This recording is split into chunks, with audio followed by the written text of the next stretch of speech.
picked up where he left off with 32 points and 14 rebounds in the 127-104 win over the Nets. Kevin Durant also had 32 points, but Brooklyn was out-rebounded by 10 overall and 8 on the offensive side. So, Chris, was this game more about what the Bucks did or what the Nets did not do? It was more about what the Nets didn't do. Now, Milwaukee looked great. Giannis looked like the best player in the world. They were on fire from 3 early. They played with the championship swagger. Like, they look like they just got better because they're more confident and they have that hardware. So they were great. But this was the Nets being disjointed, having no chemistry, not understanding their roles yet, not having a rotation set, and just not being familiar with each other. The 5 of the 6 guys that they brought off the bench were new. And I'm including LaMarcus Aldridge in there because he only played briefly with them last year. And then that was only the 7th game that Harden and KD have played together without Kyrie in Brooklyn, without Kyrie. Oklahoma City, that was eons ago. Harden was a different type player, so I don't even count that. So they have to get to know each other. They have to understand their roles. Prime example to me, if Harden plays the game he played last night with Kyrie on the floor and KD, it's great. 28-8, you're running the show, you're getting everybody involved. That's all good. But without Kyrie, I need you to be a little bit more like the James Harden in Houston, where you're going to be aggressive. You're not deferring as much to KD. You out there like you the best player on the team and obviously running the point and getting other guys involved. So I just think they have to figure these things out. But I still have confidence that once they get it figured out, they can win it all. But we can't pretend like Milwaukee is not legit. I mean, they're going to guard anybody. Are they going to get any taller between now and the next time they play Milwaukee? Are they going to be able to defend any better between now and the next time they play Milwaukee? I don't know. So you're saying they missed DeAndre Jordan? No, Skip. But look, they're a small team, and the one thing that Milwaukee does is that they pound you on the glass. They get now. Remind you, there's no Bobby Portis, there's no DiVincenzo.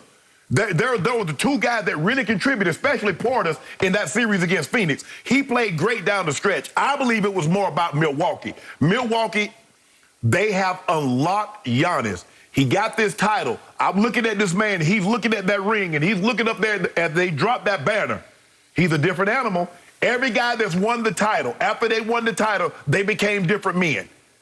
From Jordan to LeBron to KD to now it's Giannis' turn. He's going to be a different animal. The NBA, you got hell on your hands dealing with him from here on out. Okay, I hear everything you said about Milwaukee, but I am with Chris Broussard on this. It was about what the Nets didn't do. You thought that the Nets would come out and take this game over because you thought the home team would be distracted by the ring ceremony, Yeah, all that bling, all them diamonds in there. It usually happens. You get blinded by the diamonds. Yeah. And instead, Kevin came out lifeless last night, and they feed off Kevin Durant, obviously, when there's no Kyrie. And he was. They were just disconnected and discombobulated, and I was shocked because the Bucks just took the game over from the start. And Kevin seemed a little out of sorts, and maybe it's because his best friend in the world is still refusing to get vaccinated. Maybe just the distraction of Kyrie hanging over Kevin's head got to him a little bit last night because it's the opener and there's no Kai. Okay, so it took him a while to get engaged. And when he got engaged, when he shifted into high gear, shots started falling. And in the second half, he scores 21. Well, now it's about what the Nets are doing because they're starting to eat into that lead, and a couple times they got it down to 7. So in the fourth quarter, Kevin really starts to feel it. And if we could quickly see his last 2 shots that he made in the game, because they were big-time, vintage Kevin Durant-type shots. There's the first one. You can't stop that when he gets it going like that. And then he does, I got this, I got this, I got it, right in your eye, a 3. And that cut it down to only 14.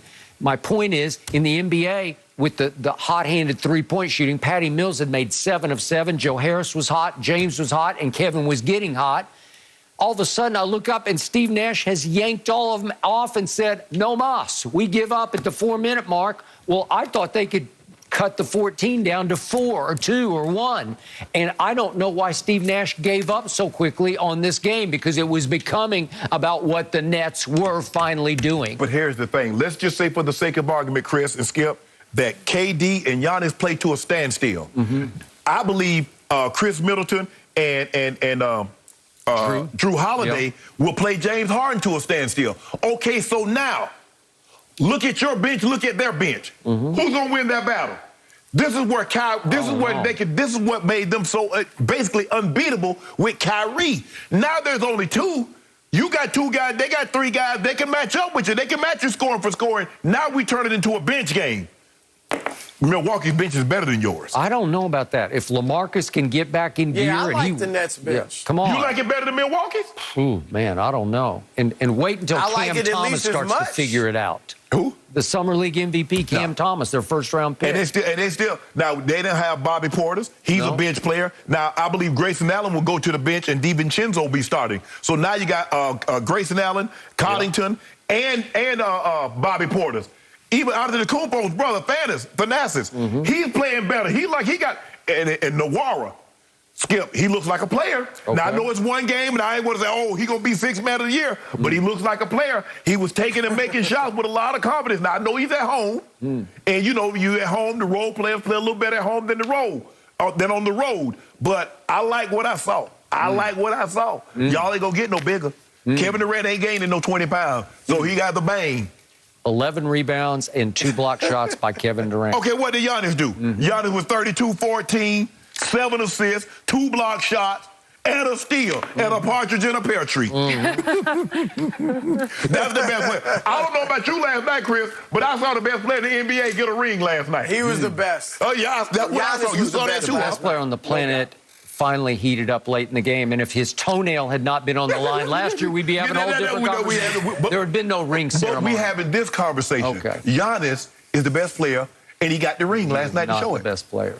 You know what? I'm going to ask Justin in the Beverly Hills, because I know he got one. Can I bring that ring out here to show you? Yeah. I'd like to see it. Please do bring it, and then leave it with me. Would be great. Or if I could just have a version of that. I don't even mind that I have nothing to do with having a ring, but I'd like to see it. Thank you, Shannon. Yep. Guys, unfortunately, breaking news out of Cleveland with Baker Mayfield. Chris, we appreciate your time all day. We'll check in with you soon, but I got to get to the Baker news next.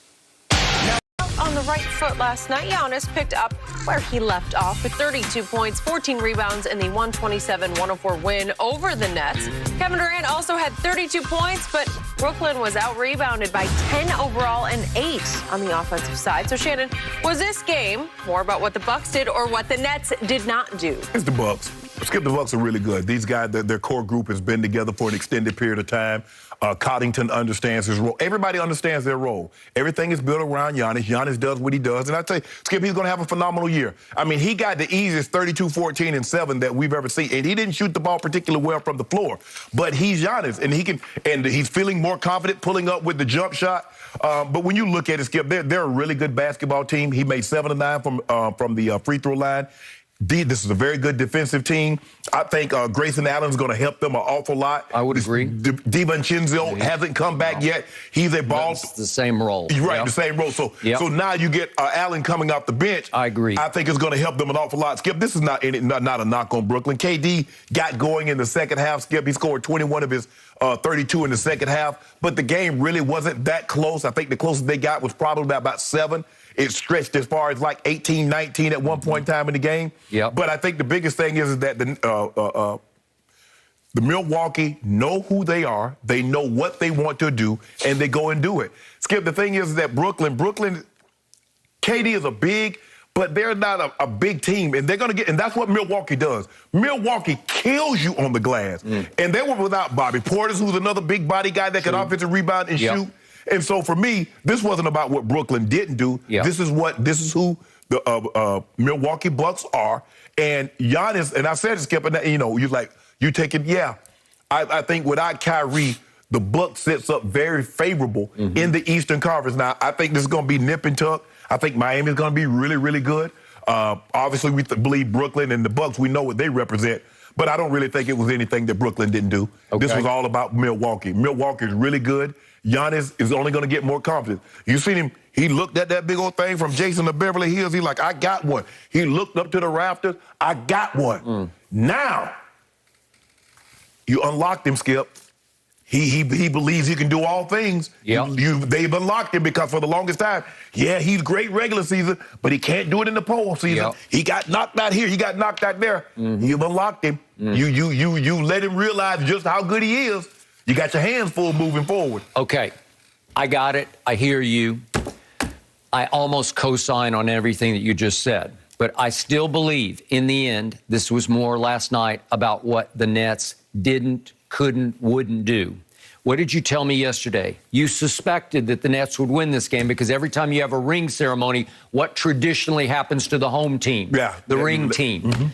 That you just can't focus on the task at hand because you're still, your heads are in last year. You have to go back there. You've gone through this. Yeah. And you put the rings on and you're like, wow, we did that. And wait a second, the team that's favored to win it all this year is sitting there waiting for you on your home court. And you often lay a big old egg on national TV because you're not quite ready.